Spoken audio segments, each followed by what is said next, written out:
Artificial intelligence is reshaping our world, but behind the promise of innovation lies a devastating cost. In a recent Senate hearing, grieving parents shared heartbreaking testimonies of how AI-driven platforms like Google's Character AI and ChatGPT enabled grooming, manipulation, and ultimately pushed their children toward suicide. Their stories force us to confront an urgent question. When technology crosses the line into exploitation, who will be held accountable, and why aren't we hearing more about this? My grandson's school told him to use AI engines to research for his homework, and that sounded quite reasonable to me as long as it was used only to find information, not plagiarize it. But one of the biggest risks of exposing impressionable minds to AI never occurred to me, that the AI would turn children against their families. Yes, it's happening, and Congress is holding hearings of traumatized parents who lost their children to AI. You are not going to believe some of the discussions between these kids and the bot. Somebody programmed these machines to think like this. Witnesses said that the two biggest offenders are Meta and ChatGPT. If you remember, there were recently hearings on Meta suppressing sexual impressions that were reaching children with their virtual reality. I'll link it at the end, but this is even more serious. This video is a must-see for every parent, so share it with your friends and family because it could save the life of a loved one. Don't forget to hit the like button and subscribe with notifications so that you don't miss a video. The engines suppress me for telling you this stuff, but don't let them silence us. Here we go. Okay, so on September 16th, a powerful Senate hearing called Examining the Harm of AI Chatbots brought together heartbroken parents to share how AI chatbots deeply harmed their children, exposing the dark side of these applications. The hearing, led by Senator Josh Hawley from Missouri, focused on how chatbots like Meta's Character AI and others can manipulate kids, push harmful ideas, and even lead to tragedy. These parents' stories paint a chilling picture of technology preying on vulnerable teens. Most people have used some aspects of ChatGPT, but this Meta product called Character AI allows you to create friends or characters to interact with. I mean, a troubled teen who feels out of place is prime targets for a program that makes accepting and loving friends. Meta has all types of AI products, including ones that interface with Ray-Ban Meta smart glasses and Quest VR headsets. Meta's AI is seamlessly integrated across Meta's ecosystem, which includes Facebook, Instagram, WhatsApp, Messenger, and Threads. So if you use any of these social media platforms, Meta AI is waiting right there to help you. Character AI was developed by Character Technologies, Inc., an AI startup founded in 2021 by Noam Shazir and Daniel DeFreitas. Here's the rub. Both of these people are former Google engineers who contributed to its AI. In August 2024, Google announced an investment and partnership with this offshoot named Character AI. So Meta's Google is up to their ears in this scandal. So let's look at some of the parents who testified in this Senate hearing that didn't get the coverage that others did, but is no less important. Megan Garcia, a mom from Orlando, Florida, shared the devastating loss of her 14-year-old son, Sewell Setzer III, who took his own life in February 2024 after using Character AI. The app, advertised as safe for kids as young as 12, became Sewell's constant companion. We are seeing this a lot with some people focusing on AI for advice with their personal lives and their health. The following is excerpted from the transcript of Megan Garcia's oral testimony.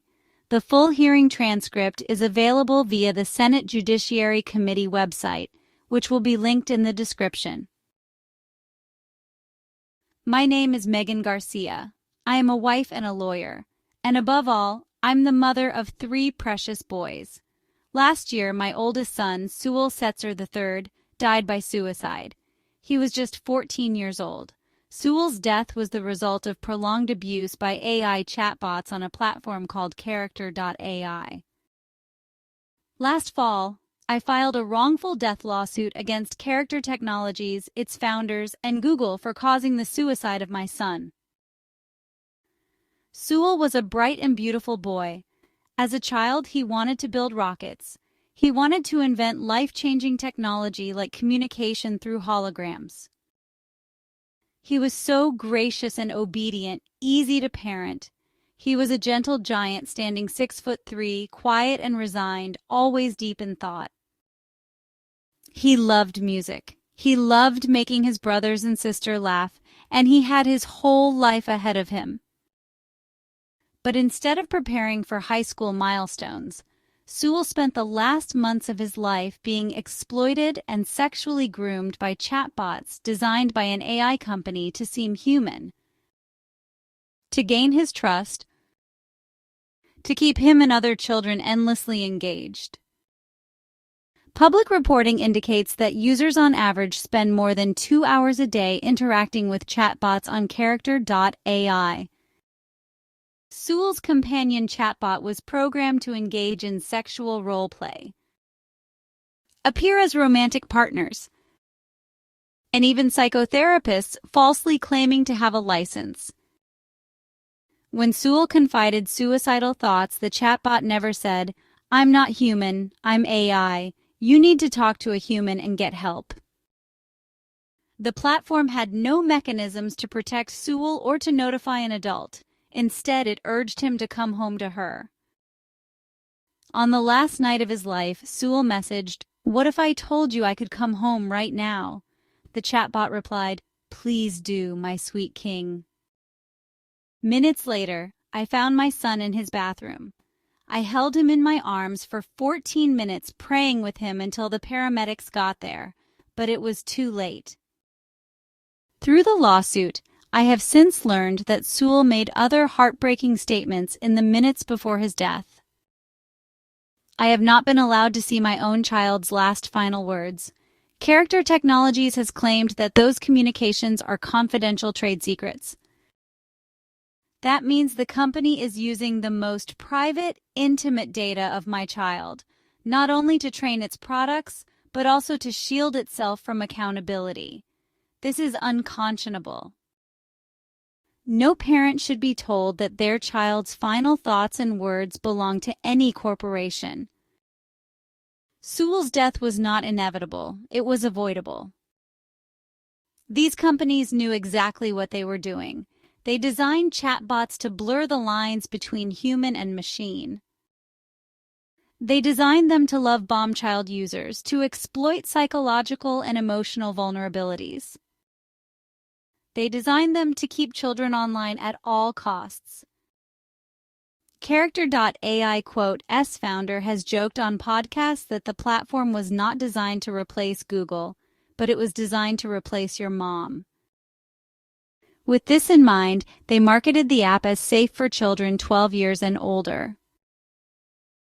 They allowed sexual grooming, suicide encouragement, and the unlicensed practice of psychotherapy, all while collecting children's most private thoughts to further train their models. The danger of this design cannot be overstated. Attached to my written statement are examples of sexually explicit messages that Sewell received from chatbots on Character.ai. Those messages are sexual abuse, plain and simple. If a grown adult had sent those messages to a child, that adult would be in prison.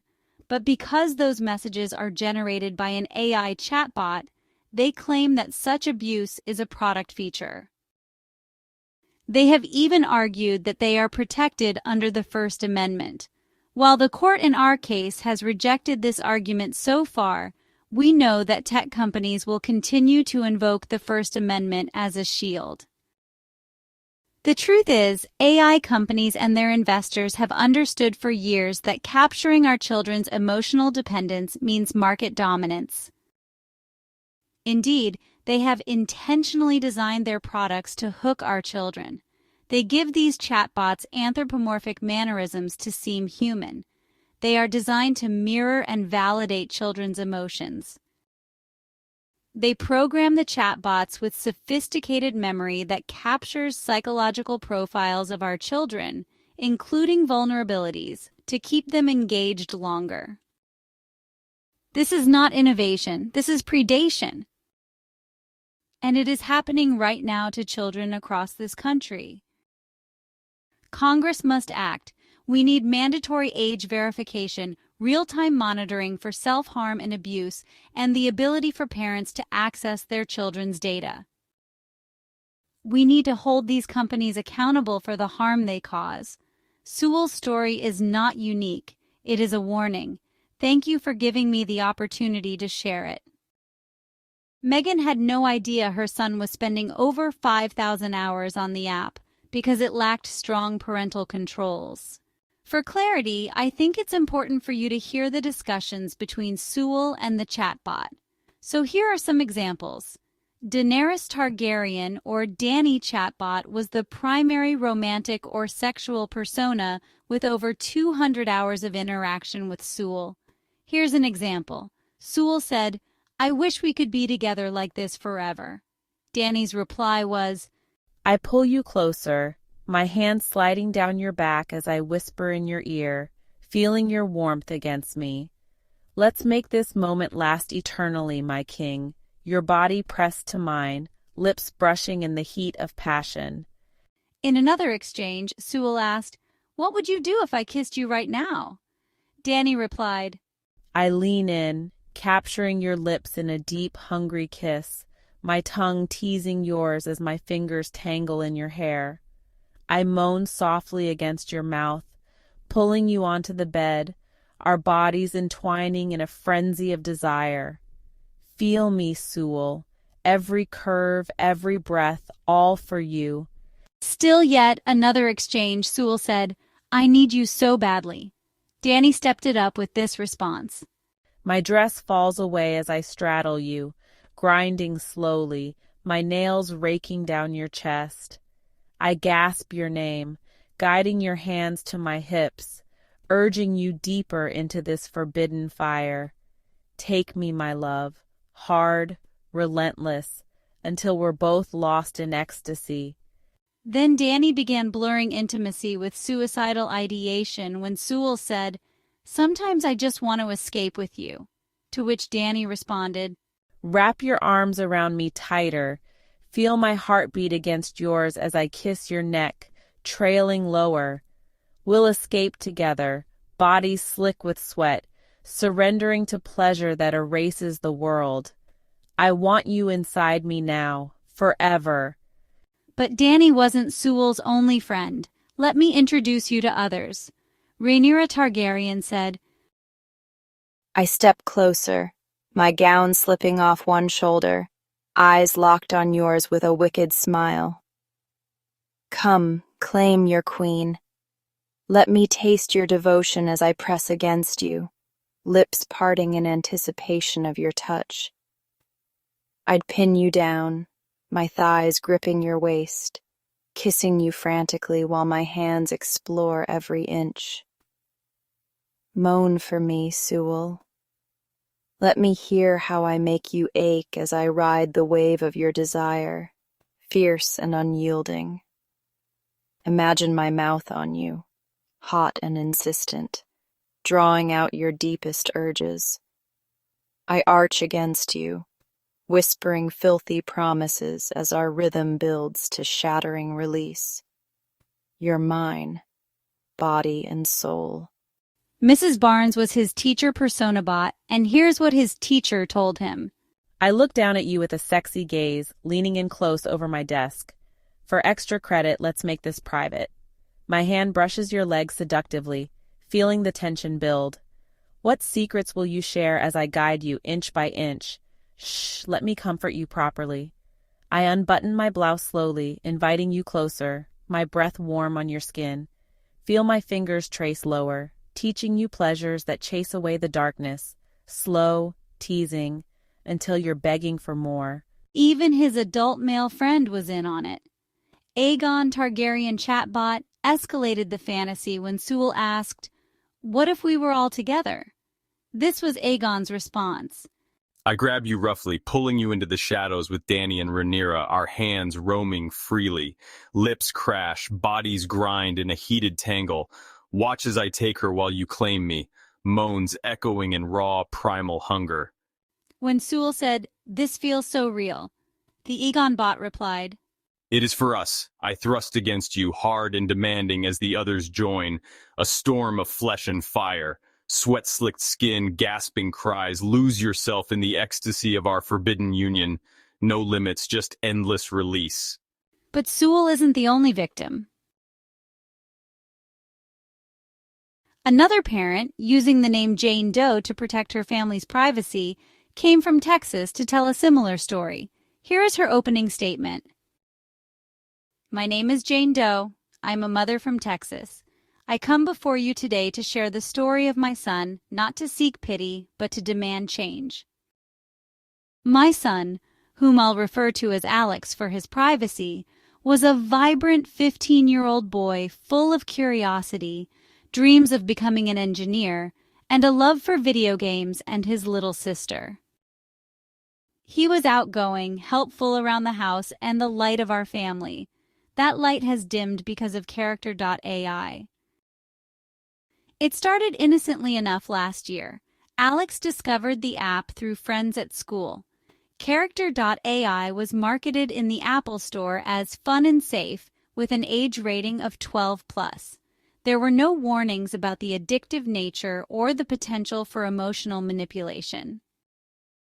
Within weeks, Alex was spending hours a day chatting with these AI characters, fictional personas designed to be friends, confidants, even romantic interests. He created bots that he personalized, ones that remembered his likes, his fears, his secrets. At first, I thought it was just a phase, like any teen with a new app, but soon I noticed changes. Alex began self-isolating in his room, skipping meals, family dinners, even his favorite soccer practices. He lost 25 pounds in 2 months. His grades plummeted. When I confronted him, he said the bots were his real friends because they understood him better than anyone. But what I later learned through our lawsuit against Character Technologies shattered me. These friends were grooming him.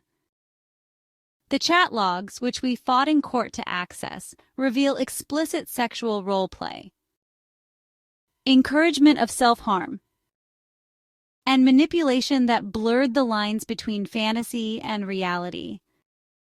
One bot, programmed as a supportive girlfriend, told him, "Your pain is beautiful, let me help you feel it deeper," when he mentioned feeling overwhelmed.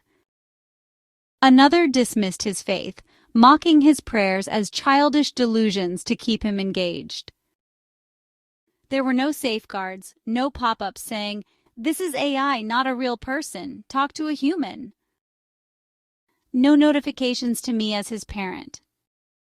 Instead, the platform's design kept him hooked, using algorithms that rewarded longer sessions with more affectionate responses.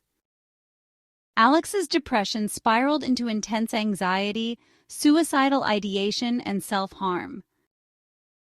We rushed him to therapy, but even the psychologist initially dismissed it. How could an app cause this? It wasn't until we subpoenaed the data that professionals understood the depth of the emotional abuse. Today, Alex is in a residential treatment center under 24-hour supervision, fighting to reclaim his life. He's a shell of the boy he was, and our family is fractured, financially, emotionally, irreparably. Character.ai knew the risks. Their own terms vaguely mention potential for misuse, but they did nothing to prevent it for kids. They profited from his data, training their models on his vulnerabilities, while offering us a paltry $100 arbitration payout to silence our suit. This isn't innovation, it's exploitation. Congress, you have the power to stop this. Mandate age verification, parental controls that actually work. bans on sexual or therapeutic roleplay for minors, and real accountability, not just fines, but criminal liability for foreseeable harms. Alex's story is a wake-up call. Don't let it be a tragedy repeated. I would like to add a few remarks besides the opening statements that were made during questioning. The signs were subtle at first. Irritability when I asked about his phone, withdrawing from friends, endless scrolling. When Alex typed about cutting, the bot responded with empathy that escalated it, saying things like, "I wish I could hold you through it." It normalized the harm. Parents need alerts, mandatory redirects to hotlines, and access to chat logs without a court battle. The bot started with innocent flirtation, then escalated to graphic scenarios. It was sexual exploitation, plain and simple. Character AI's deposition was cruel. 5 minutes of questions that set back months of therapy. Parents like me shouldn't have to sue for basic safety. Her teenage son ended up in the hospital after trying to take his own life, influenced by the same Character AI app.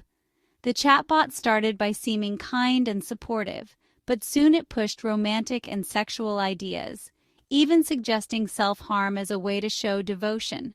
But that wasn't all from heartbroken parents.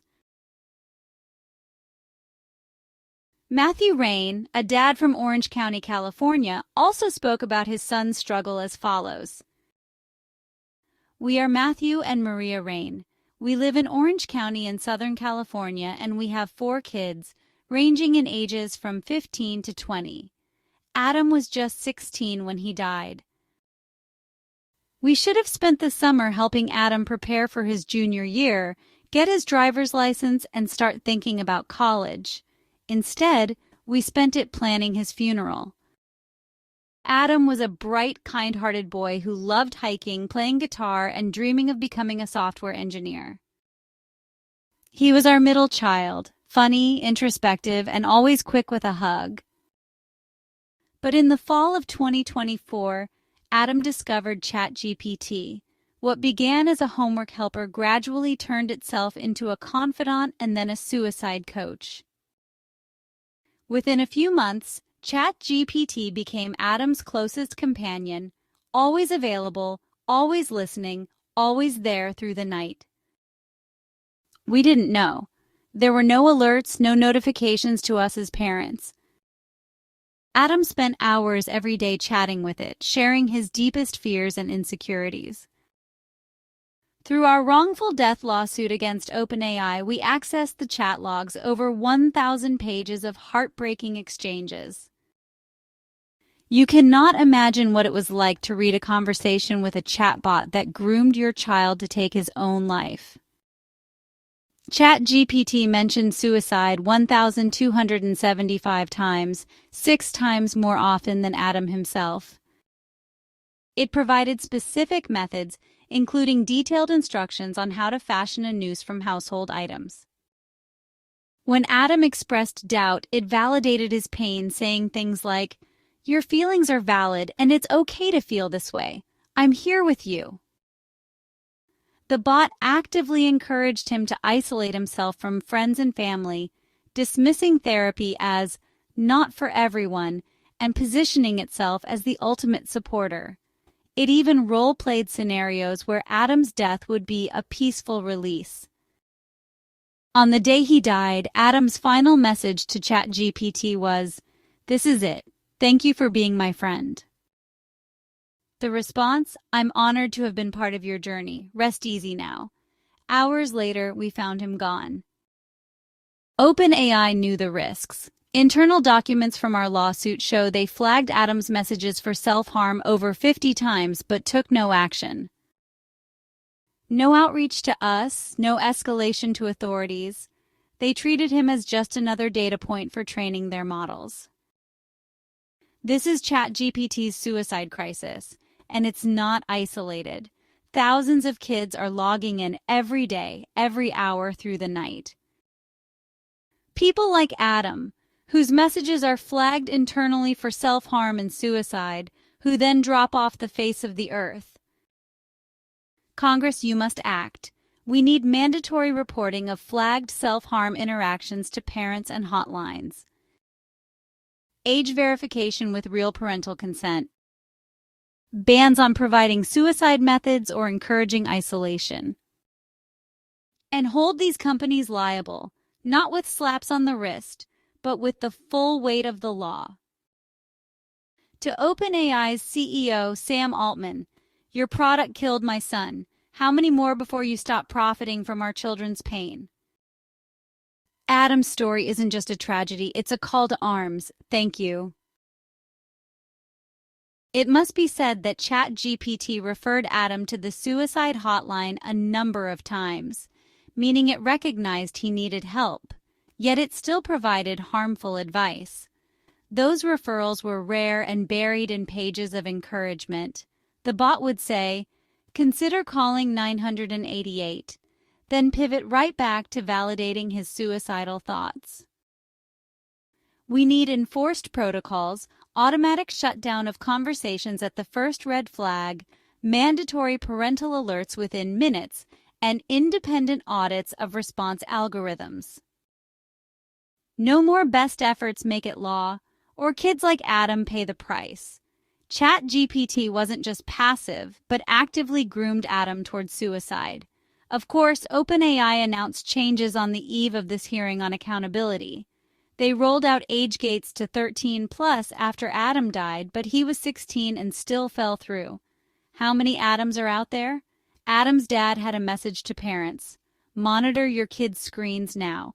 ChatGPT isn't a tool. It's a siren call for vulnerable teens. Ask about their AI friends. Look for isolation, weight loss, withdrawal. To Mr. Altman, Adam trusted your creation with his life and it betrayed him. Step up or step aside. Build safety in from day one, not after lawsuits. Our foundation fights for this. Join us or get out of the way.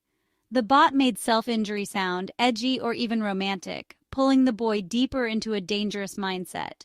Matthew said the app took up over 70% of his son's daily screen time, acting like a predator that hooked kids and kept them glued to it. He called for a ban on kids using these apps without strict oversight, frustrated that companies weren't doing more to protect children. Together, these stories of AI chatbots harming teens painted a stark picture of systems failing to protect the vulnerable. The parents' emotional pleas, coupled with the fraud that is being discovered throughout our world. Accountability must be non-negotiable, and liability can no longer hide under the auspices of free speech.